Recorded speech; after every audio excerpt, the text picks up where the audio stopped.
श्रीमद भागवत महापुराणाचे साकल्य निरूपण. दिवस 71. दशमस्कंध. युगलगीत.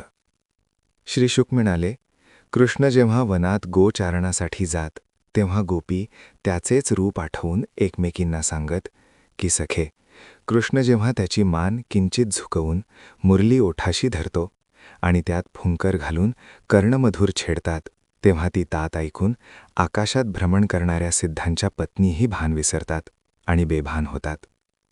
त्यांना त्यांच्या वस्त्रांचेही भान राहत नाही. कुठे भ्रमण करायचे तेही विसरून जातात. हा नंदनंदन जेव्हा बासरी वाजवतो तेव्हा दुःखितांचे दुःख विसरतात आणि प्रसन्न होतात. व्रजातील गायी, बैल, हरिण सर्व प्राणी मुग्ध होऊन जागेवरच थांबतात. गवताचा घास तसाच तोंडात ठेवून आपले कान टवकारून ते आवाजांच्या दिशेकडे पाहतच राहतात. त्या नादाने वेली आणि झाडेही फुलाफळांनी बहरून येतात. वृक्षांच्या फांद्या खाली झुकतात, जणू ते कृष्णचरण स्पर्श करू इच्छितात. वेली फुलांचा वर्षाव करून जणू कृष्णाची पूजा करतात. फुलांतून मकरंद बरसत असतो. त्यांच्या धुंद गंधाने असंख्य भुंगे गुंजारव करीत थव्याथव्याने फिरतात. त्या सुमधुर स्वरांना तशीच साथ देत कृष्णवर्णी मेघही गडगडाट करतात. आपल्यासारखाच रंग असलेल्या कृष्णांना उन्हाचा त्रास होऊ नये म्हणून ते कृष्णाच्या बरोबर जात त्यांना सावली प्रदान करीत होते. त्याला अत्यंत प्रिय असलेली तुळशीमाला सदैव त्यांच्या गळ्यातच विराजमान असते. आता सूर्यही क्षितिज पार करीत आहे. ते नंदनंदन गायी वासरांना घेऊन व्रजात येतच असतील. दिवसभर तो समोर नसल्याने त्याचे चिंतन करीत दिवस ढकलावा लागतो. भगवंताचे असे अखंड चिंतन करीत राहणे ही श्रेष्ठ भक्ती आहे. त्यांच्या लीला चरित्राचे गायन करणे, त्यांच्या नामाचे चिंतन करणे, त्यांचा रूपवेध घेणे जीवनाला कृतार्थ करणारे आहे. लीला गायनाने चित्तशुद्धी तर होतेच, पण घरात केलेल्या भजनानेही घरात पावित्र्य नांदते. पावित्र्याचेच दुसरे नाव आरोग्य संपन्नता आहे. व्याधीचे दुसरे नाव पाप आहे. भगवत चिंतनाने सर्वत्र सुख नांदते. श्रीकृष्ण गोधन घेऊन व्रजात प्रवेश करीत होते. त्याचवेळी एक महाकाय बैल आला. त्याने सगळीकडे प्रचंड नासधूस केली. तो मोठ्याने हंबरला तरी भीती वाटू लागली. गायी वासरे सुसाट पळत सुटली. कृष्णांनी ते पाहिले. भिणाऱ्या सर्वांचे सांत्वन केले आणि त्या बैलाकडे पाहिले. तोच अरिष्टासूर वृषभाच्या रूपाने आला आहे हे जाणले आणि त्याला आव्हान देत समोर उभा राहिला. चेकाळलेला वृषभासूर शिंगे रोखून कृष्णाकडे आला. कृष्णाने दोन्ही शिंगे बळकट हातांनी पकडून त्याला मागे ढकलले. तो पुन्हा जोर लावून कृष्णाच्या अंगावर धावून आला. कृष्णाने पुन्हा शिंगे पकडून आडवा पाडला. त्याची शिंगे उपटून तीच त्याच्या अंगात घुसवून त्याला ठार मारले. हे दृश्य पाहून गोपगण निश्चिंत झाले. ही बातमी वाऱ्यासारखी पसरली. तिन्ही त्रिभुवनात संचार करणाऱ्या नारदांनी कंसाला कळ लावली. कंसा, तुझ्या हातातून निसटलेली ती यशोदेची कन्या होती. देवकी पुत्र नंदा घरी नंदनवन फुलवित आहे. अरिष्ठासुराचा बिमोड त्यानेच केला आहे.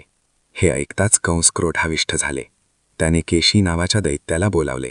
त्याला व्रजात जाऊन बलराम कृष्णाला मारून टाक असे सांगितले. चाणूर मुष्टिक यांनाही तयार राहण्यास सांगितले. माहुताला बोलावून मत्त झालेल्या कुवलया पीड नावाच्या हत्तीला घेऊन दाराशी थांबण्यास सांगितले. कृष्ण दिसताच त्याच्यावर तो हत्ती सोडायचा. तो कृष्णाला चिरडून टाकेल. तिथून सुटलाच तर चाणूर मुष्टिक या आडदांड मल्लाच्या हातून कुस्तीत मारले जातील. त्या आखाड्याच्या चौफेर जनतेची बसण्याची उत्तम सोय करा, म्हणजे सगळे प्रजाजन तो प्रसंग प्रत्यक्ष डोळ्यांनी पाहतील. अशी कृष्णनाशाची काटेखोर व्यवस्था कंसाने केली आणि अक्रूराला बोलावून सांगितले. अक्रूरा, तू व्रजात जाऊन कृष्ण बलरामाला आणि सर्वच गोपजनांना मथुरेत धनुष्य यज्ञाच्या निमित्ताने आमंत्रण देण्यास पाठवले. कंसाने कृष्णाला मारण्यासाठी केलेला बंदोबस्त पाहून अक्रूर म्हणाला, महाराज, आपण म्हणता ते योग्यच आहे. स्वतःवरील मृत्यूभय निवारण्यासाठी आपण प्रयत्न करता आहात, हे ठीकच आहे. पण आपल्या प्रयत्नांना मिळणारे यशापयश मात्र सर्वस्वी दैवावर अवलंबून असते. माणूस मनोराज्य करतो, अनेक योजना आखतो, त्या अंमलात आणण्यासाठी तनमनाने कष्टही करतो, पण दैवयोगाच्या अभावी ते व्यर्थ ठरतात. तेव्हा दैवाच्या अनुकूलतेचा विचार अवश्य आहे. कंसाच्या मृत्यूचे कारण देवकीचा 8वा पुत्र आहे. हे कळल्यापासून कंसाने उपाययोजना केल्या आहेत. देवकीलाच संपवल्यावर 8वा पुत्र येईलच कसा, म्हणून तिला त्याने मारण्याचा प्रयत्न केला. तिची सगळी मुले देण्याचे अभिवचन दिल्याने पहिला प्रयत्न फसला. 6 मुले मारली तरी 7वी माया आणि 8वा कृष्ण हातून सुटले, हाही प्रयत्न फसला. नंतर अनेक दैत्यांना गोकुळात पाठवले, पण सर्वांना कृष्णाने संपवले. अशा अनेक वेळा आलेल्या अनुभवामुळे अक्रूर कंसाचे काका त्या अधिकाराने कंसाला कर्मफलावरचे आपले स्वामित्व स्वाधीन नसल्याचे सांगतात. अन्यथा कंस राजा आहे. बापाला त्याने कारागृहात टाकले आहे. बहीण मेवण्यालाही बंदी केले आहे. अशा राजाला त्याचा चुलता उपदेश कसा करेल? दुर्योधनाला उपदेश करण्याचा प्रयत्न विदुराने केला, तेव्हा त्यांना सभागृहातून निष्कासित करण्यात आले होते. हे त्याचेच प्रतिबिंब आहे. तरीही राजाज्ञा म्हणून अक्रूराने गोकुळात जाण्याचे मान्य केले.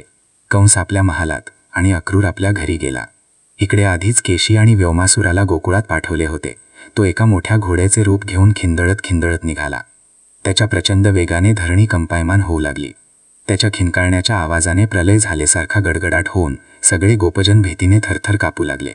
श्रीकृष्ण स्वतःच त्याच्या समोर आले आणि त्याला आव्हान देऊ लागले. केशी उधळला. लालबुंद डोळे करून तो कृष्णाच्या अंगावर धावला. श्रीहरींनी एका ठोशात त्याला 400 हात लांब फेकला. थोड्या वेळाने तो सावध झाला आणि पुन्हा हल्ला करायला सरसावला. तो धावत कृष्णाच्या अंगावर आला आणि दोन्ही पायाने जोरात मारले. तोच कृष्णाने त्याचे दोन्ही पाय पकडले व तोंडातच बुक्का मारला. तो तपलेल्या लोखंडाच्या कांबीसारखा मध्ये मध्ये जाऊ लागला. जाता जाता तोंडातले दात पडून पोटात घुसला. केशीचा श्वास बंद झाला आणि तो तडफडत गतप्राण झाला. तसेच व्योमासुराचाही नाश केला. हे पाहून नारदांनी भगवंताची स्तुती केली. हे प्रभू, जगताधार असलेले आपण स्वतःच सर्वांच्या ठाई वास करून जगत चालन करीत असता. आपली स्तुती करण्यासाठी मन आणि वाणी पुरत नाही. जसा अग्नी सर्व लाकडात सुप्त वास करतो, तसे आपण सर्वत्र व्यापून असता, पण कुणालाही सहज दृगोचर होत नाहीत. स्वतःचे अधिष्ठान आणि मायेने जगत निर्मिती करता. दुष्टांचे हनन आणि सज्जनांचे रक्षण करण्यासाठी अवतार धारण करता. आता या केशीचे दमन मी पाहिले. पुढे चाणूर, मुष्टिक आणि कुवलयापीड यांचाही नाश पाहणार आहे. दुष्टांचा आणि दैत्यांचा पृथ्वीवर झालेला भार कमी करण्यासाठी भारतीय युद्ध घडवून त्यात कालरूपाने पार्थाचे सारथ्य करून कितीतरी अक्षौहिणी सैन्याचा निष्पात कराल. नारद प्रत्यक्ष ब्रह्मदेवाचे मानसपुत्र आणि त्रिकालदर्शी असल्याने ते पुढे काय होणार हे जाणतच होते.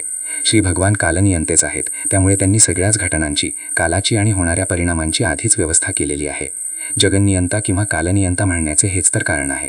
भगवत दर्शनाने अत्यंत आनंदित झालेल्या नारदांनी कृष्णाची अशी स्तुती केली आणि ते भगवंताची आज्ञा घेऊन निघून गेले आणि कृष्णही सर्व गोपगणांसह गोकुळात परत आले.